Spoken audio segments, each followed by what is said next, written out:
रात्रीच्या जेवणासाठी किंवा सकाळच्या नाश्त्यासाठी झटपट होणारे 2 पदार्थ बघूयात. कडधान्याचे थालीपीठ पहिला प्रकार. थालीपीठ बनवण्यासाठी मिक्सरच्या भांड्यामध्ये मोड आलेले मटकी आणि मूग घेतले आहे. नंतर यामध्ये आल्याचा तुकडा आणि 4 ते 5 हिरव्या मिरच्या थोडं पाणी घालून वाटून घेतलं आहे. नंतर यामध्ये बारीक चिरलेला कांदा आणि कोथिंबीर घालून 2 चमचे तांदळाचे पीठ, 2 चमचे गव्हाचे पीठ, 2 चमचे ज्वारीचे आणि 2 चमचे बेसन पीठ घातलं आहे. आता इथे तुम्हाला जेवढे थालीपीठ बनवायचे आहेत त्यानुसार पिठाचे प्रमाण वापरायचे आहे. सुक्या मसाल्यामध्ये लाल तिखट, हळद पावडर, धणे पावडर, जिरा पावडर, थोडासा ओवा आणि 2 चमचे सफेद तीळ, चवीपुरतं मीठ घालून यामध्ये सगळं मिक्स करून घ्यायचं आहे. आणि आता हे मिक्स करून झाल्यानंतर यामध्ये थोडं थोडं पाणी घालून आपल्याला याचं पीठ तयार करायचं आहे.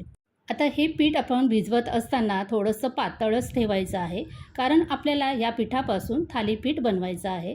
थालीपीठाचं पीठ हे थोडंसं पातळच असावं, म्हणजे थापायला अगदी सोपं पडतं. पीठ तयार करून झालं. आता आपल्याला थालीपीठ थापायचं आहे. पोलपाटावरती रुमाल असा ओला करून घ्यायचा आणि त्यावरती पिठामधलं थोडंसं पीठ घेऊन छान असं थापून घ्यायचं हाताने. आता हे थापत असताना थोडासा हात ओला करून घ्यायचा, म्हणजे पीठ हे हाताला चिटकत नाही. थालीपीठावर असे छोटे छोटे होल करून घ्यायचे, म्हणजे आपण जेव्हा थालीपीठ भाजतो की नाही त्यामध्ये थोडं थोडं तेल घालून छान असं खरपूस आपल्याला हे थालीपीठ भाजता येतं. यावरती थोडेसे तीळ लावायचे. तिळामुळे छान थालीपीठ दिसतं. थालीपीठ थापून झाल्यानंतर गॅसवरती तवा गरम करायचा, त्यावरती थोडंसं तेल घालायचं. रुमालावरचं थालीपीठ हे तव्यावरती घालून घ्यायचं. हाताने वरतून थोडं थोडं टॅप टॅप करायचं, म्हणजे सहज हा रुमाल निघून येतो. होल केलेल्या थालीपीठमध्ये थोडं थोडं तेल घालायचं आणि साईडलासुद्धा तेल घालून हे थालीपीठ आपण दोन्ही बाजूनी छान भाजून घ्यायचं. खालची बाजू चांगली भाजल्यानंतरच थालीपीठ हे पलटी करायचं, नाहीतर थालीपीठ हे तुटू शकतं. तर अशा प्रकारे दोन्ही बाजूने छान हे थालीपीठ मी भाजून घेते.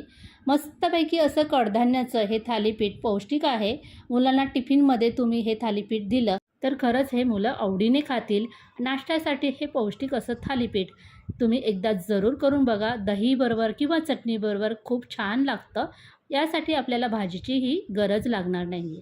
तर असे हे थालीपीठ तुम्ही नाश्त्यासाठी किंवा जेवणासाठी एकदा जरूर करून बघा. आता नाश्त्यासाठी आपण दुसरा प्रकार बघतो आहोत, धिरडे. तर हे धिरडे बनवण्यासाठी आज आपण इथे बेसन पिठाचा वापर न करता ज्वारीच्या पिठाचे धिरडे बनवणार आहोत. धिरडे बनवण्यासाठी एका बाउलमध्ये 1 कप ज्वारीचे पीठ घेतले आहे आणि त्याच कपाने पाव कप मी बारीक रवा घेतला आहे. जर तुमच्याकडे बारीक रवा नसेल तर जाड रवा घेतला तरी चालेल.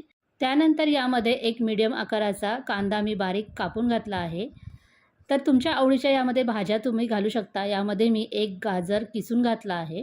धिरडे तिखट होण्यासाठी 2 ते 3 हिरव्या मिरच्या बारीक कापून घातल्या आहे. नंतर यामध्ये थोडीशी कढीपत्त्याची पाने बारीक कट करून घातली आहेत. थोडीशी कोथिंबीर बारीक कापून घातली आहे. हे सगळं घालून झाल्यानंतर अर्धा चमचा जिरे पावडर घातली आहे. तुमच्याकडे जिरे पावडर नसेल तर अख्खे जिरे घातले तरी चालेल. चवीपुरतं मीठ घालायचं आणि नंतर 1 कप पाणी येथे मी घेतलं आहे. हे पाणी यामध्ये घालून घेते आहे. सुरुवातीला मी 1 कप येथे पाणी वापरणार आहे. जसं जसं लागेल तसं तसं मी यामध्ये पाणी ॲड करणार आहे. आपल्याला ह्याचं थोडंसं पातळ असं पीठ तयार करायचं आहे. परत 1 कप मी पाणी घेतलं आहे. त्यातलं अर्धं पाणी यामध्ये घालून घेतलं आहे. आपण बेसनचे धिरडे बनवतो त्याच पद्धतीने येथे आपल्याला ह्या ज्वारीच्या पिठाचे धिरडे बनवायचे आहे. तर धिरडे बनवण्यासाठी आपण जास्त पातळ आणि जास्त घट्ट अशा प्रकारे पीठ न करता या पद्धतीने पीठ तयार करून घ्यायचं आहे. तव्यावर टाकल्यानंतर आपल्याला ते इझिली पसरवता आलं पाहिजे. तर हे पीठ मी तयार करण्यासाठी येथे 2 कप पाणी वापरलं आहे.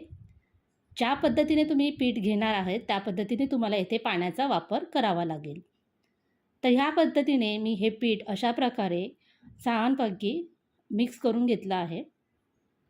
नेहमीच आपण बेसनच्या पिठाचे धिरडे बनवतो, पण कधीतरी ज्वारीच्या पिठापासून अशा प्रकारे धिरडे बनवले तर खूपच छान हे लागतात. त्यानंतर आपल्याला यावरती एक झाकण ठेवायचं आहे.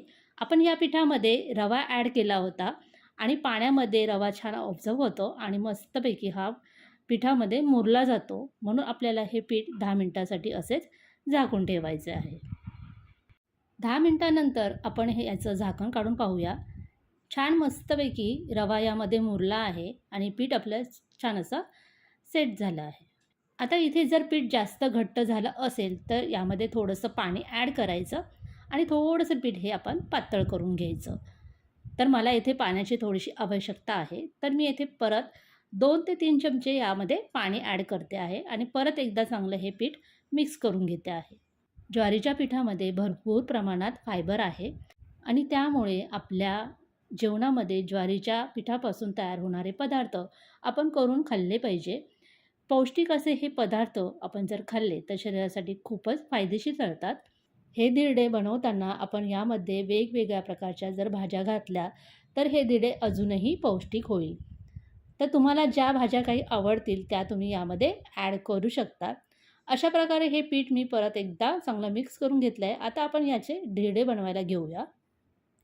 धिरडे बनवण्यासाठी गॅसवरती मी तवा गरम करायला ठेवला आहे. तवा चांगला गरम करून घ्यायचा अगदी वाफ येईपर्यंत आणि नंतर यावरती आपण थोडंसं तेल घालून घ्यायचं. तेल घालून झाल्यानंतर ते छान असं पसरून घ्यायचं आणि नंतर यावरती आपण जे तयार केलेलं पीठ आहे ते घालून घ्यायचं. तव्यावरती मी 2 चमचे पीठ घालून घेतलं आहे. आता हे पीठ छान असं चमच्याने गोलाकार फिरून घ्यायचं. मस्तपैकी असं गोलाकार धिरडं आपण इथे तयार करून घ्यायचं. नंतर आपण ह्या धिरड्यावरती थोडंसं तेल घालून घ्यायचं. साईडने सुद्धा तेल घालून घ्यायचं म्हणजे धिरडं हे तव्याला चिटकत नाही. येथे आपण नॉनस्टिक तव्याचा वापर केला आहे. तुम्ही साधा चपातीसाठी यूज करतात तो तवासुद्धा वापरू शकता.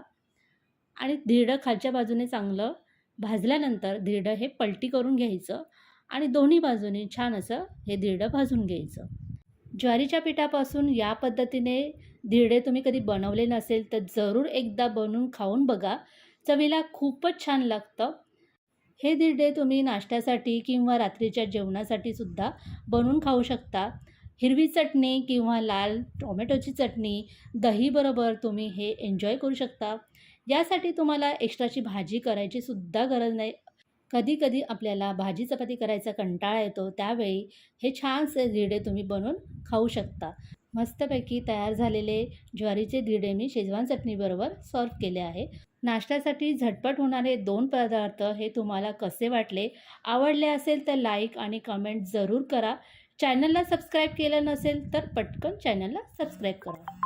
आपण पुन्हा भेटूया अशाच एक नवीन रेसिपीमध्ये. तोपर्यंत बाय बाय.